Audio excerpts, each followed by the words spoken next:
right, I think that's what I can really derive from what Ipa uh, Peter Oduwari had said. This is not supposed to be a topic, please, my brother. Well, I don't know what you are referring to, Prince Gregory, Daniel. I don't know what you referred to that. But what I was saying as regards the Oba Ozolua being killed, I'm not a propagandist. I don't get involved in ethnic rivalries and all of that. A lot of people ask me that question. I wanted to just proffer solutions to it. Well, I don't think that it is worth discussing basically that Oba Ozolua. Oba Ozolua truly, I'm not shy from history, whether it's convenient for some of our people or whether it's not convenient for some of our people. Oba Ozolua was truly shot with a deadly poisonous arrow at Uzea.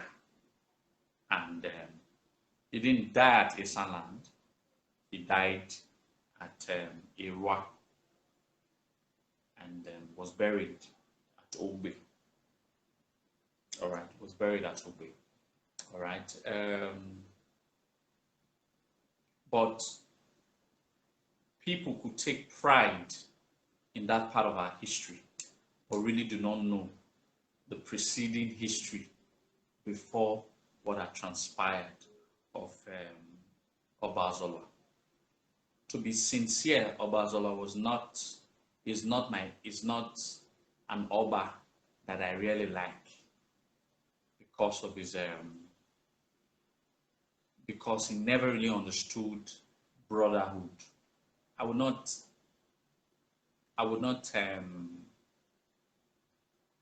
blame him that too much, because at the time Oba Ozolua became the Oba of Benin, Benin had already become a republican city. Don't forget, after Oba the first died, Ezoti became Oba. He reigned for 7 days. He passed on Olua. Oba Ozolua didn't reign for long. Then they tried to install Princess Ideleyo and all of that. Then it took, the Benins were left without Oba. People don't talk about that story for about 3 years before Zobana accepted to become the Oba. By the time he came, the people who fought war with his father, the likes of Inekridi of Obelaka, this powerful warlord at the man that almost defeated Oba Ozolua at Egbai, one of the Enogi of Egbai. We have Eriaria, who is not named after Eriaria. We had Akenisi, we had Ezuku, we had Ovaoto, Nigeduma. We had warlords that fought.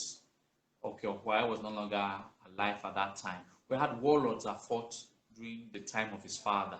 So when he became the Oba, he had those warlords already creating territories within the empire for themselves as the king. So he needed to conquer them so that they can be subservient to him. All right, the two most difficult of the wars that he fought, the three most difficult wars that he fought was with the Iriaria, a woman. Okay, he also fought with Isenu Utekon. He fought with Egbai. He almost lost that war with Egbai. The most difficult was Enekridi Nobelaka. Then after he had conquered all of those wars, he was able to re-augment the Benin Empire as it were. He was fearsome. He didn't.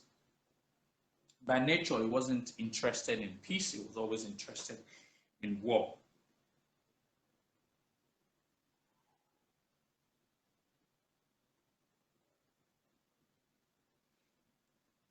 He wasn't interested in peace. He was interested in war. All right. At that point in time, he wanted to fight every other place. So he had asked a question: where I have fought every war fightable. I have fought every war fightable. Where is the place that I will have to fight, that I will lose? He was told Uzea.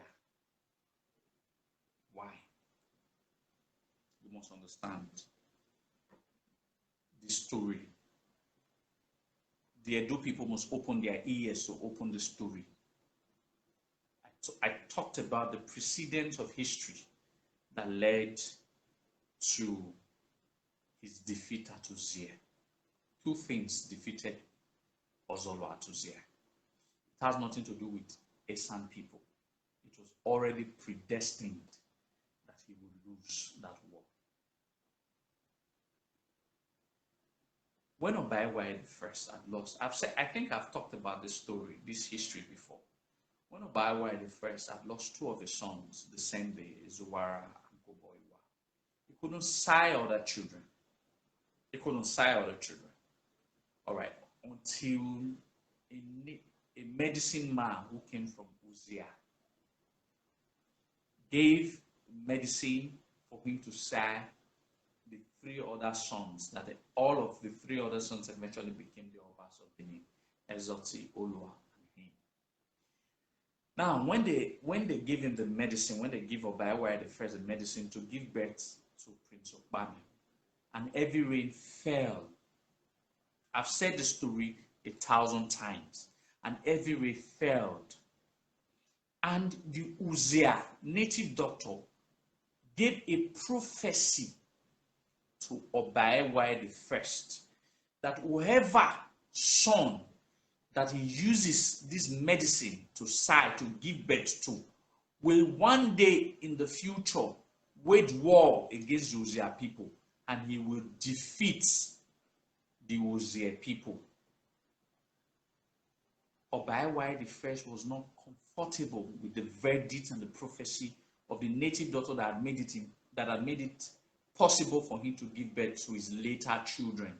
So Oba Ozolua made a prophecy at that instant, and he said, any of my son that dare wage war against the Uzea people, for the gift that the Uzea people had given to me by making it possible through one of their sons for I to give birth to other sons, he will go and never return to Benin. So there was a prophecy of death by Ozolua upon any of his children that dare wage war against Uzea. So the fate of Ozolua was sealed that day. It has nothing to do with the Uzea people. Ozolua waged more war than his father. He had only one nickname, Nibaomiekon, the conqueror. He fought more war than even his father, Ozolua the first. To be true, fought more war than Oba Ozolua the first, nicknamed Ogidigan. It was called Nibaomiekon, the conqueror. Onibaromi.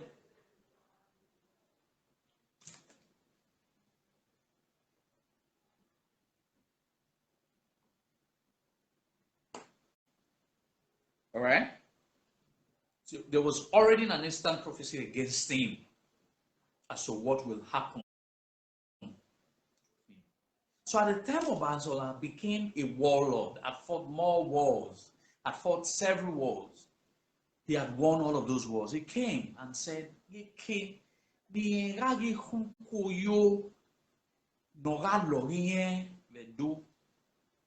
one of his jesters told him, Iyino nera yewa iya yedo uga Uzea unyu ya yedo. He now said, Yera Uzea yerare. It was just a matter of pride. He had said, I will go to Uzea and come. He had asked, because of his high-handedness, that where would I go? I've fought all wars. I've seen it all. I've conquered it all. Where would I go that I know that the war would be difficult for me to fight because I need to fight more war? Every other wars that I fought were very easy for me to fight. And someone told him, the jester, one of his jesters in the royal court told him that there's a prophecy that if you go to Uzea, you will not come back.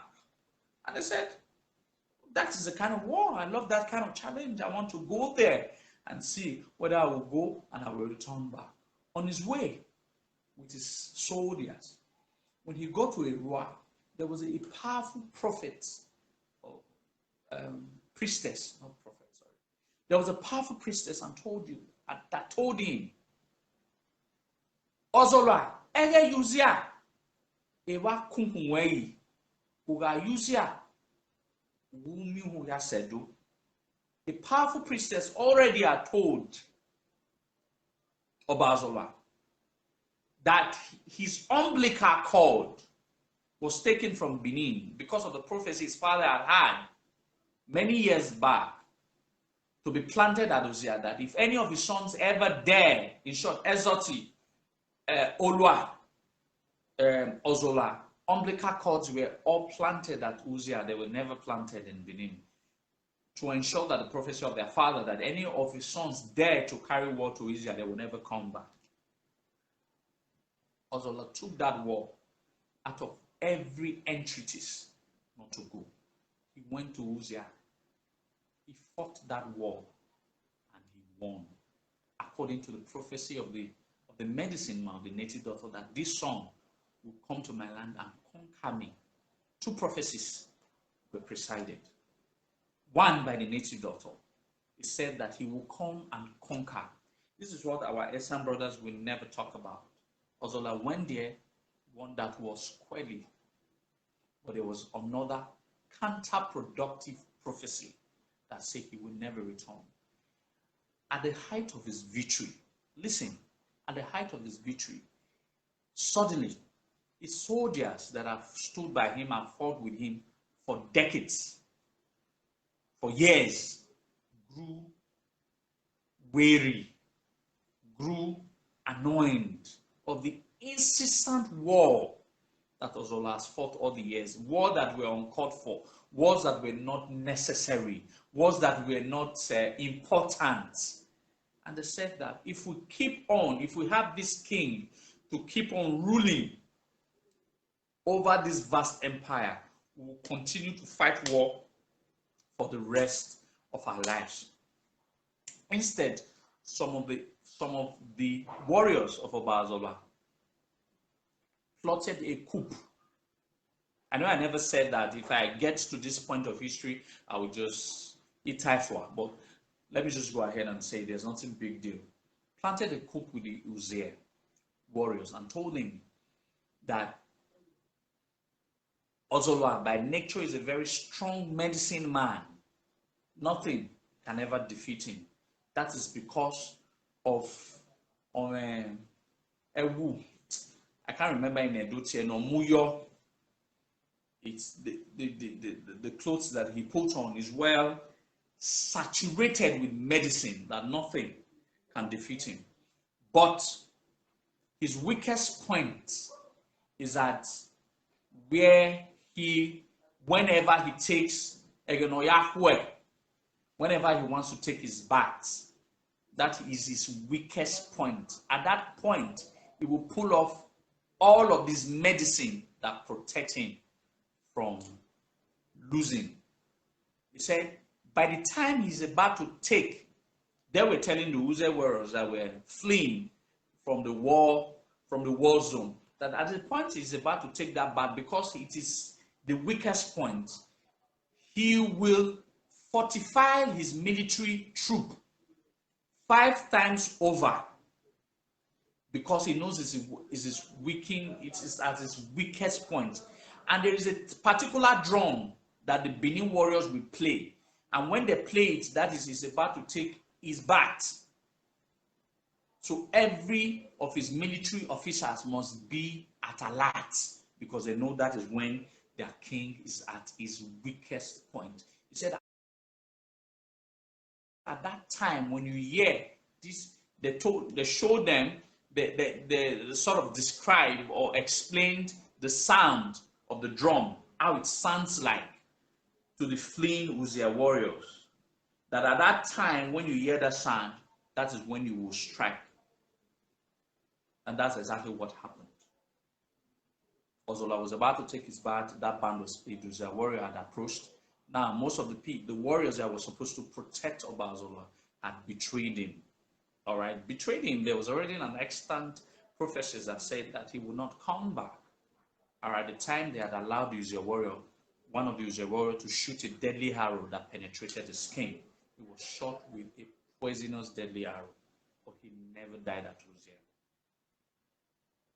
So they knew when he was shot that he would not survive that shot. They ensured that he doesn't survive it.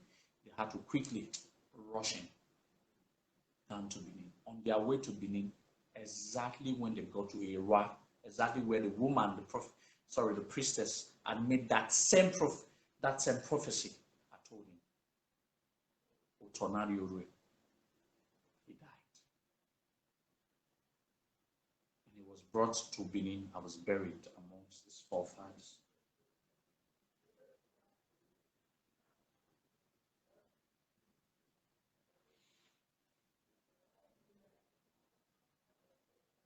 So, which I feel it happened, yes. It was the people had shot Oba Ozolua with a poisonous arrow that led to his death.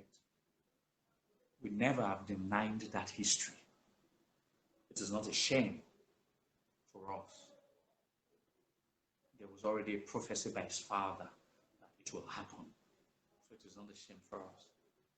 But if some of our people, misguided people, now rub it in our face that they defeated one of our kings, I don't see it as a big deal, because the Oba of Benin was also their Oba, so they have defeated their own Oba. So I take all of those things as frivolities of history. They don't catch my attention because they are never really important. So we shouldn't be carried away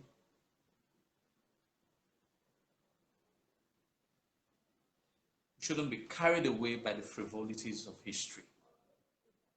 I haven't said this something. I said Uzea people. Mr. We shouldn't be carried away by the frivolities of history. They are not important. If anybody sees that they are important, that they defeated Oba Ozolua, well, that's not a big deal. So that means they defeated one of their own. It's not a big deal. To me, it's not a big deal. Such you win some, you lose some. But it wasn't a war that was lost. He was betrayed by his own soldiers, and he fed to the caprices of his own high-handedness. And that's what played out. Otherwise, why would he have waged war against his own people in the first place? Well, if he did, and he had a judgment of his own ancestors, and so be it. I don't think that is even important. That is even anything that any Edo person should grovel about or be soured about. Even Bavorame was also defeated, so there's nothing to grovel about.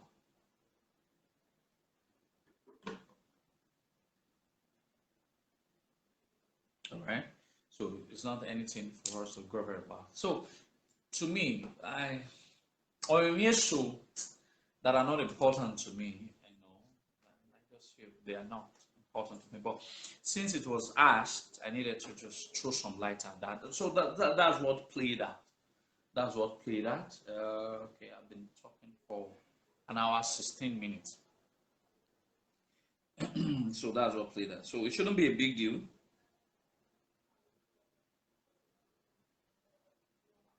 Shouldn't be a big deal, ladies and gentlemen. It shouldn't be a big deal. So if any of you want to come and talk, just let me know so I can bring you all so that you can say one or two.